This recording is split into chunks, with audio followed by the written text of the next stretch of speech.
श्रीमद् भागवत में 28 प्रकार के नरकों की वर्णन किया गया है और उन नरकों से बचने के उपायों का भी वर्णन किया गया है। राजा परीक्षित उन नरकों की वर्णों की कथा को सुनकर बड़े भयभीत हो जाते हैं।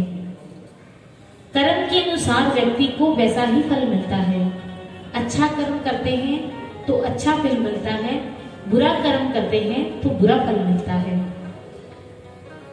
कई बार भगवान शुकदेव ने कहा, कई अपराध व्यक्ति से ऐसे भी हो जाते हैं जिनके बारे में उन्हें ज्ञान नहीं होता। उन अपराधों की निवृत्ति के लिए शास्त्रों में 5 प्रकार के यज्ञ भी बताए गए हैं। शुकदेव जी कहते हैं कि कई बार रास्ते में चलते चलते, कई बार प्रत्यक्ष या अप्रत्यक्ष रूप से कई जीव जंतु हमारे पैरों के नीचे आ जाते हैं, उछले जाते हैं, मर जाते हैं, तो वो पाप माना जाता है। जब अन्न की प्रक्रिया खेत में होती है तो उस प्रक्रिया में कई जीव जंतु मारे जाते हैं। जैन धर्म की परंपरा में तो हिंसा वृत्ति के लिए बहुत ज्यादा ही भावना है उनकी। वो जैन धर्म के जो संत होते हैं वो हमेशा अपने मुंह पर कपड़ा लगाकर रखते हैं। उनका कहना है कि कई बार श्वास लेते समय हमारे मुंह के जरिए भी कई जीव जंतु जिन्हें दृष्टि से देखा नहीं जाता, वो भी हमारे श्वास के जरिए हमारे भीतर चले जाते हैं, उनकी हत्या हो जाती है। तो ये हिंसा वृत्ति है, इसे शास्त्रों में पाप और अपराध माना गया है। चूल्हे पर माताएं जब भोजन बनाती हैं, आजकल तो खैर वो सिस्टम नहीं है, जब उपले बनाए जाते हैं गोबर के, तो उन उपलों में भी कई जीव जंतु आ जाते हैं जो मर जाते हैं। तो शास्त्रों में इन सबको अपराध माना गया है, लेकिन इन अपराधों के उपायों का वर्णन भी किया गया है, क्योंकि ये अपराध हमसे जानबूझकर नहीं होते, ये प्रकृति के हैं और प्रकृति में रहेंगे। तो इनके उपायों का वर्णन मैं आपको बाद में बताऊंगी। आगे की कथा चलते हैं। शास्त्रों में तो यह भी लिखा गया है, सत्कर्म की आवश्यकता होने पर जब कोई व्यक्ति उस सत्कर्म से मुख मोड़ लेता है, सामर्थ्यवान होने पर भी जब कोई व्यक्ति सत्कर्म की आवश्यकता होने पर साथ ना दे तो वो भी अपराध माना गया है। आपके सामने कोई व्यक्ति असहाय हो, पीड़ित हो, दुखी हो और आप अपनी अकड़ मान्यता से, अपनी बेचारी दैन्यता से ये कहकर मैं क्या करूं, मैं किस किस का करूंगा, मैं किस किस के दुख दूर करूंगा, ये कहकर अगर आप वहां से चले जाते हैं तो ये भी पाप माना गया है, ये भी अपराध को घोषित करती है। द्रौपदी के चीरहरण के समय दुशासन इतना अपराधी नहीं था जितना दुर्योधन था। पितामह भीष्म थे, गुरु द्रोणाचार्य थे, गुरु कृपाचार्य थे। क्यों? महाभारत के प्रसंग में कई लोग इस महाभारत के मन के लिए अपने मन में भ्रांतियां रखते हैं कि महाभारत की कथा को नहीं पढ़ना चाहिए, ना सुनना चाहिए, और महाभारत की पुस्तक भी किताबों घरों में नहीं होनी चाहिए। क्यों? क्योंकि उनके मन में धारणा है कि महाभारत में युद्ध होगा, युद्ध हुआ था तो हमारे घर में भी लड़ाइयां झगड़े कलेश होंगे। क्या महाभारत की पुस्तक को पढ़े बिना आपके घर में लड़ाई झगड़ा नहीं होता? सब कुछ होता है, लेकिन कोई ये नहीं सोचता कि महाभारत विश्व का सबसे बड़ा ग्रंथ है।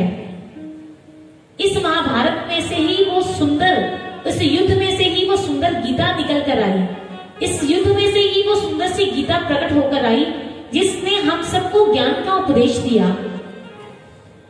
भगवान वेदव्यास जी का कथन है कि केवल अपराध ना करना, पाप ना करना,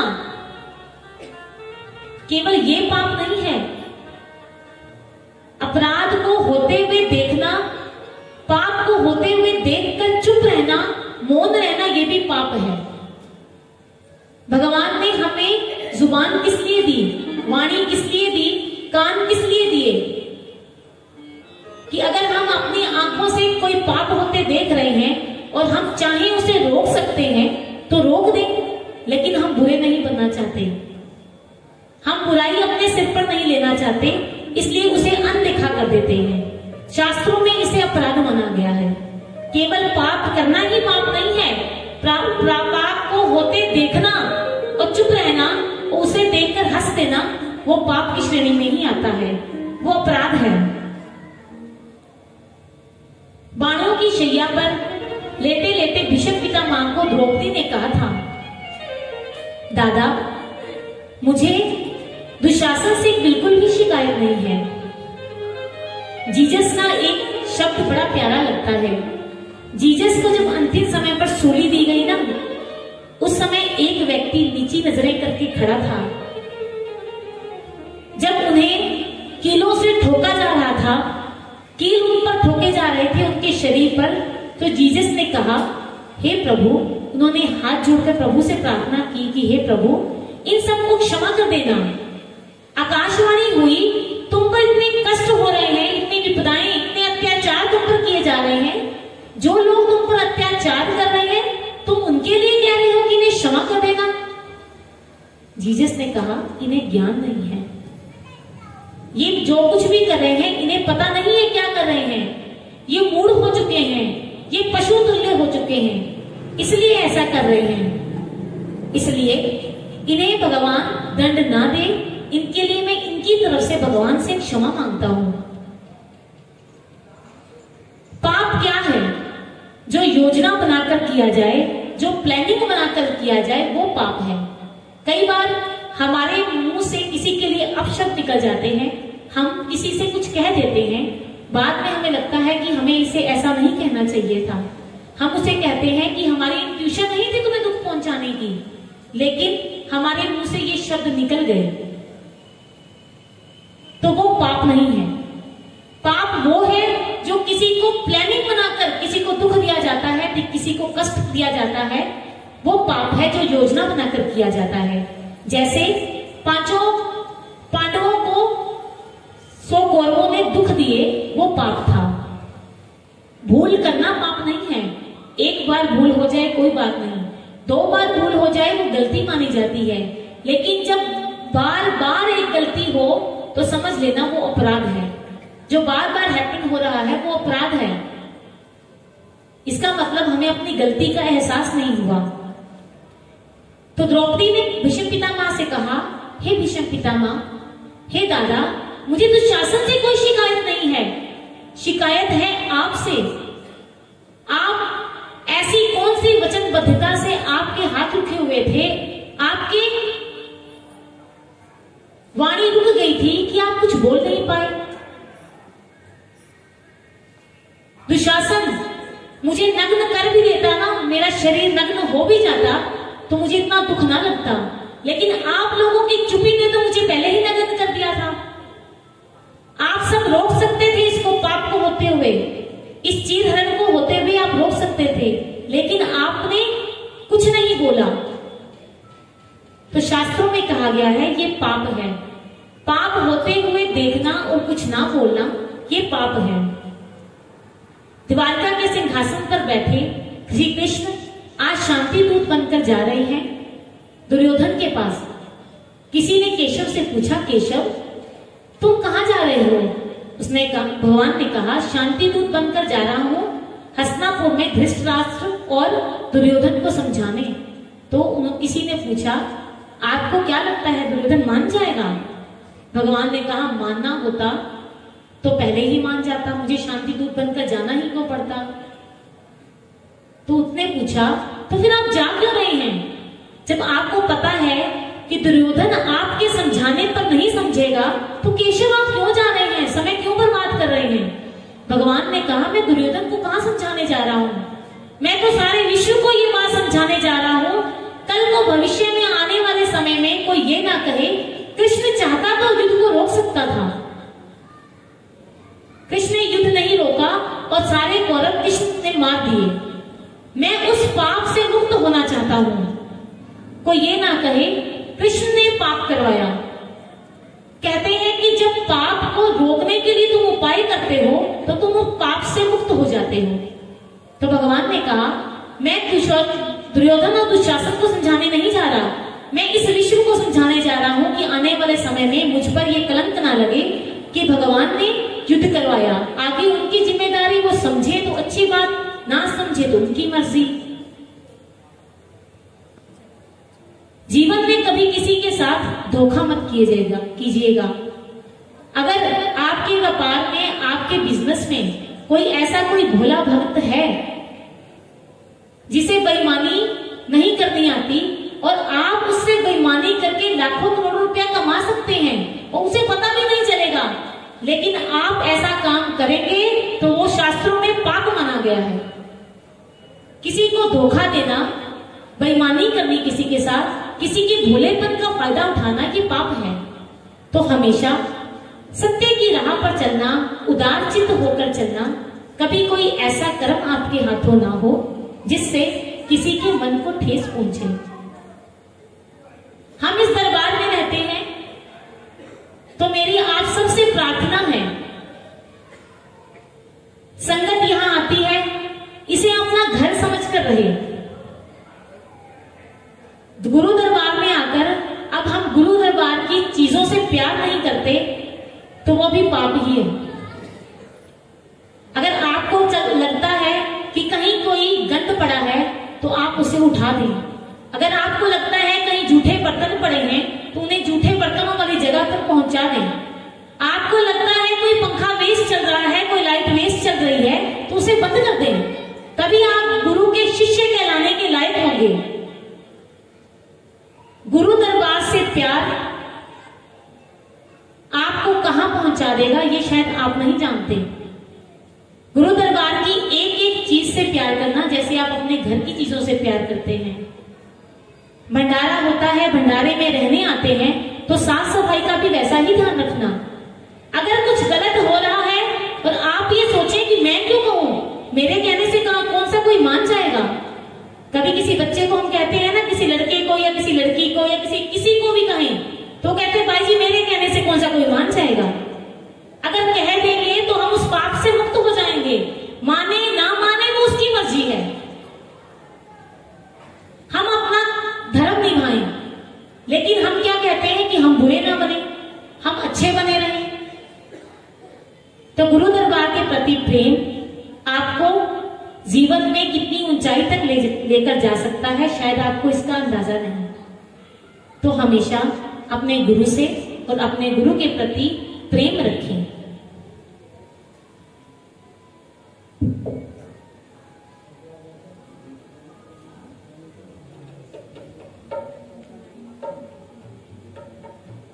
पांच तरह के यज्ञ भी मैं आपको बता देती हूं। जो पहले 5 तरह के पाप मैंने बताए कि कोई जीव हमारे श्वास के द्वारा अंदर चला जाता है, कोई जीव हमारे पैरों के नीचे आके कुचला जाता है, गोबर में उपलों में कोई जीव चला जाता है, या अन्न की प्रक्रिया में कोई जीव चला जाता है, या अचानक हमारे पैरों के तले आके कोई जीव मर जाता है। तो उसके लिए उन अपराधों के उपाय भी बताए गए हैं 5 तरह के। वो 5 तरह के उपाय हैं कि जब आप घर में रोटी बनाती हैं तो प्रथम रोटी गऊ के लिए निकालें। गऊ को माता की संज्ञा दी गई है तो पहली रोटी अपनी गऊ के लिए निकाले, गऊ माता के लिए। नदी के किनारे तट पर जब आप जाते हैं तो वहां पर छोटी छोटी गोलियां बनाकर मछलियों को, जलचर जीवों को डालें। इससे आप उस पाप से मुक्त हो जाएंगे। पेड़ के पास चींटियों के खोल बने होते हैं, उनमें गेहूं का आटा डालें। ये भी आपको उस पाप से मुक्त करेगा। अपनी छत पर पक्षियों को बाजरा या कुछ भी इस तरह की कोई चीज डालें, पानी रखें उनके लिए ताकि वो अपनी प्यास को बुझा पाएं और कुछ खा लें और उनके मुंह से आपके लिए आशीर्वाद निकले। ये पंछी बोल नहीं पाते लेकिन मुंह से अपने अंदर भावों से आपको दुआएं देंगे। 5वां है, देवताओं की प्रतिनिधि अग्नि को माना गया है तो एक रोटी के ऊपर घी और हल्दी लगाकर अग्नि देवता को समर्पित करें। तो इन 5 यज्ञ को करने से आप इन छोटे छोटे पापों से मुक्त हो जाएंगे। बोलो जयकारा बोल रहे श्री गुरु महाराज की, बोलो सच्चे दरबार की। भीगी पलकों ने शाम पुकारा है, भीगी पलकों ने शाम पुकारा है। कहाँ हो सावरिया मुझे तेरा सहारा है, भीगी पलकों ने। सभी बोलेंगे सुस्ती बार की रोजी, भीगी पलकों ने। ये बीच बीच में भजन इसीलिए सुनाए जाते हैं कि आपकी निद्रा टूट जाए और भगवान के प्रति आपका ध्यान रहे। सभी बोलेंगे भीगी पलकों ने शाम पुकारा है, भीगी पलकों ने शाम पुकारा है। कहाँ हो सावरिया मुझे तेरा सहारा है, भीगी पलकों ने शाम पुकारा है। आइए पुकारते हैं शाम को, दोनों हाथ खड़ा करके सावरी सरकार के चरणों में। मुझे लगता है हाथ सबके नीचे ये छोटे हाथ हैं, बड़े हाथ कीजिए। भीगी पलकों ने शाम पुकारा है, भीगी पलकों ने शाम पुकारा है। ओ भीगी पलकों ने शाम पुकारा है, भीगी पलकों ने शाम पुकारा है। कहाँ हो सावरिया मुझे तेरा सहारा है, भीगी पलकों ने शाम पुकारा है, भीगी पलकों ने शाम पुकारा है। जय जय श्री राम।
उसे तेरा सहारा है,